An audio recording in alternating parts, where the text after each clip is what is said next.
सर्व सुरेंद्र महिता वीरंबुधा संसृता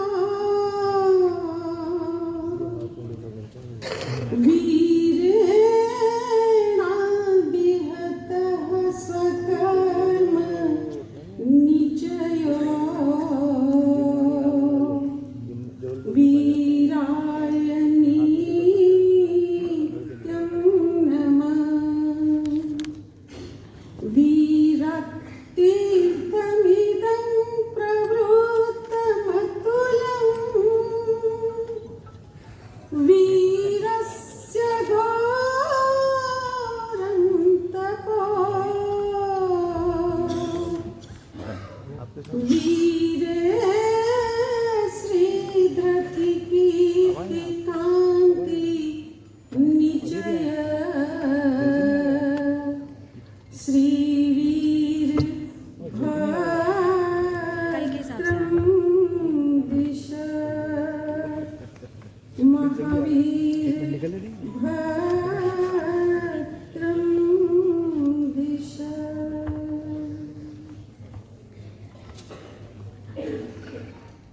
परमात्मा महावीर का गुणगान करना है कि जिसका गुणगान करने के लिए ज्ञानी लिखते हैं कि एक मुख की जगह करोड़ मुख बन जाए, मुख में एक जीभ है और एक जीभ की जगह 1 करोड़ जीभ हो जाए और करोड़ों वर्षों का आयुष्य हो जाए, तब भी परमात्मा का गुणगान करना चाहे तो वो गुणगान पूरा नहीं हो सकता। और मुझे मिली ही केवल 7 मिनट है। 7 मिनट में मैं क्या बोलूं क्या ना बोलूं वही असमंजस्य है। फिर भी मैं कोशिश करती हूँ तद्भक्तिरेव मुखरी कुरुते बलं मम। कुछ है नहीं पर परमात्मा की जो भक्ति है वो भक्ति ही वश कर देती है बोलने के लिए। परमात्मा महावीर को हम मानते हैं कि परमात्मा महावीर का हम मानते हैं। परमात्मा महावीर को मानना तो बहुत इजी है, लेकिन परमात्मा महावीर का मानना उतना ही कठिन है। परमात्मा की साधना हमें कैसे परमात्मा मिले और परमात्मा की साधना कैसी थी। सबसे पहले परमात्मा ने त्याग की साधना करी।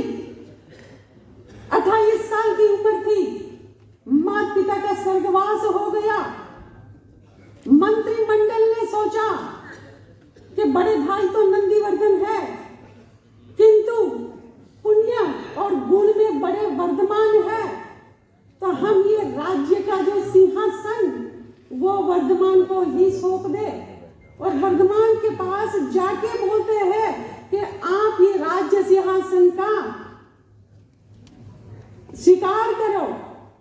क्या करा वर्धमान ने?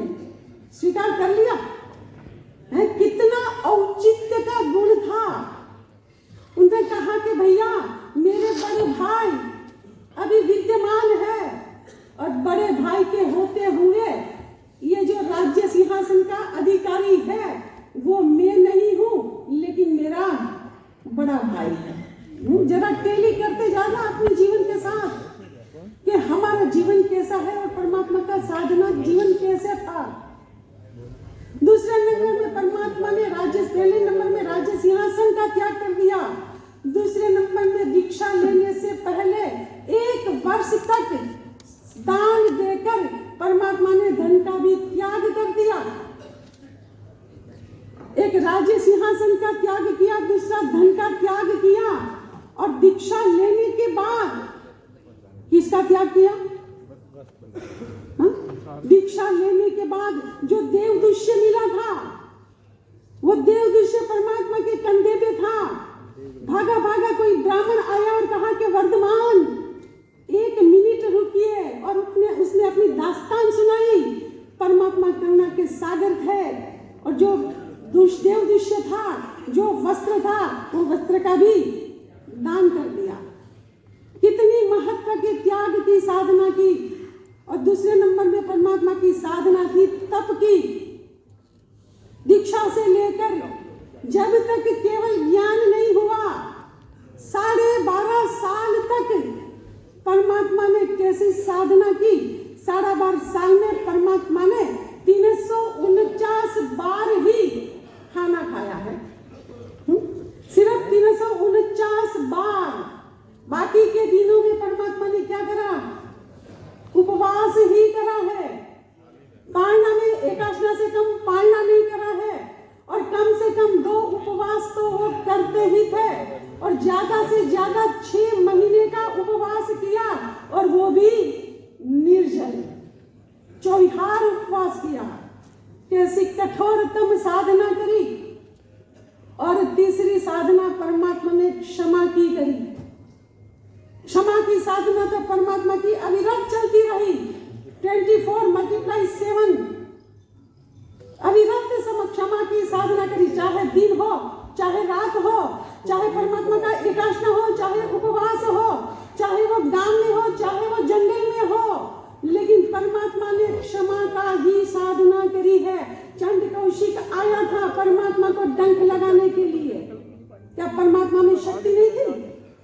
शक्ति तो ऐसी थी कि परमात्मा एक फूंक लगाते, वो चंड कौशिक योजनों दूर उड़ जाता। लेकिन परमात्मा ने शक्ति होने के बावजूद भी क्या करा? सहन करा।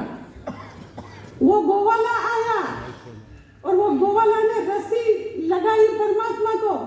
अगर परमात्मा वो गोवाला की रस्सी को पकड़ लेते ना, तो रस्सी के साथ साथ गोवाला भी आ जाता, और वो परमात्मा ऐसे घुमाते तो वो गोवाला भी 1 योजन दूर उड़ जाता। इतनी शक्ति परमात्मा में थी। वो संगम देव ने काल चक्र फेंका। वो परमात्मा में क्या शक्ति नहीं थी?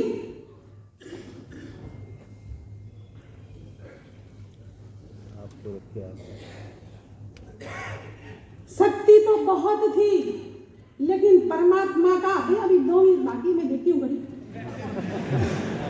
और वैसे भी मैं भी मानती हूँ, अनुशासन है वहां धर्म है, जहां अनुशासन नहीं है वहां धर्म है ही नहीं।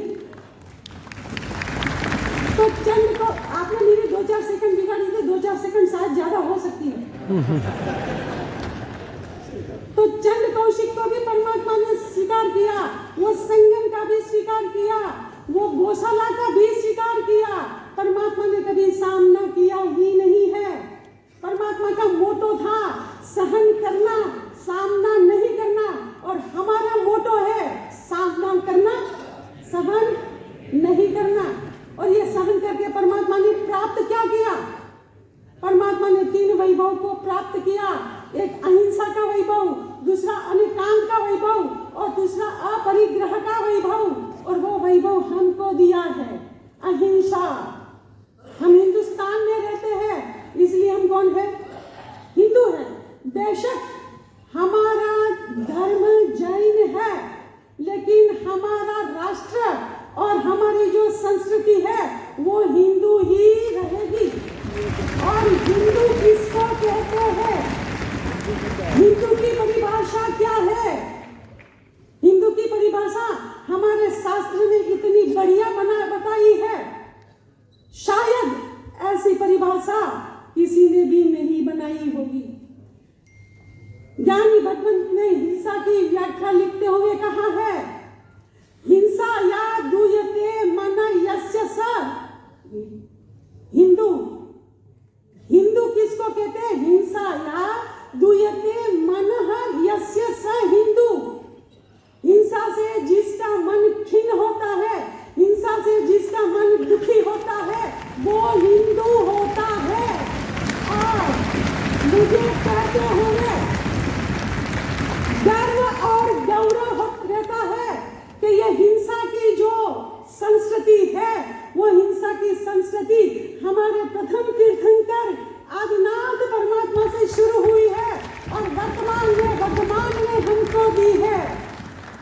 समय हो गया है, कहने का तो बहुत है, लेकिन ये 2550वां निर्वाण कल्याणक और अभी अभी अयोध्या में बना हुआ राम भगवान का जो मंदिर की प्रतिष्ठा, वो तभी सफल होगी, तभी सार्थक होगी कि अयोध्या कि जहाँ कोई युद्ध ना होता है वो अयोध्या होती है। और दूसरा नाम है अवध, कि जहाँ किसी भी प्राणी का वध ना होता है वो होता है अवध। तो मोहन भाई को सिर्फ मेरी इतनी ही गुजारिश है कि ये परमात्मा भगवान राम की प्रतिष्ठा और 2550वां जन्म कल्याणक अगर हमको सफल करना है, सार्थक करना है, तो कहीं पर भी युद्ध न होना चाहिए और कहीं पर भी किसी भी प्राणी का वध न होना चाहिए। तो हमारा ये महोत्सव सफल होगा, महोत्सव सार्थक होगा। आपने मुझे इतने ध्यान से सुना, मैं आपसे कृतज्ञ हूँ। वितराग की आज्ञा विरुद्ध कुछ भी बोला गया हो, मैं क्षमा।